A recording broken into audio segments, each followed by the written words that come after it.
معیشت غریبوں نے خراب نہیں کی، معیشت مڈل کلاس لوگوں نے خراب نہیں کی، ایک سامراجی طبقہ ہے جس نے ہماری معیشت کو تباہ کیا ہے۔ پہلے تباہ کرتے ہو، پھر اس کے تانے دے کر کہتے ہو کہ ہم تو کسی کے حق میں بول نہیں سکتے، ہم تو کشمیر میں لڑ نہیں سکتے۔ پوچھنا چاہتا ہوں اس آرمی رجیم سے کہ اگر آپ فیض حمید کے خلاف کارروائی کر رہے ہیں، آپ اپنا ضابطہ لاگو کیجئے۔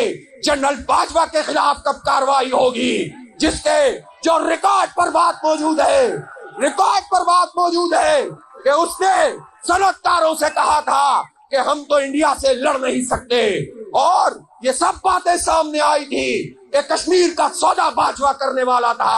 اس کے خلاف کب کارروائی ہوگی؟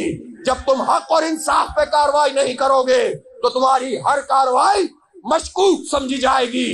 اس لیے پاکستان کو جوڑنا ہے تو پاکستان کے عوام کو اعتماد دینا ہوگا، پاکستان میں جمہوری قدروں کو آگے بڑھانا ہوگا، مسلط کردہ حکومتوں کو ہٹانا ہوگا اور اس کو لانا ہوگا جو واقعی جو ہماری امنگوں کی ترجمانی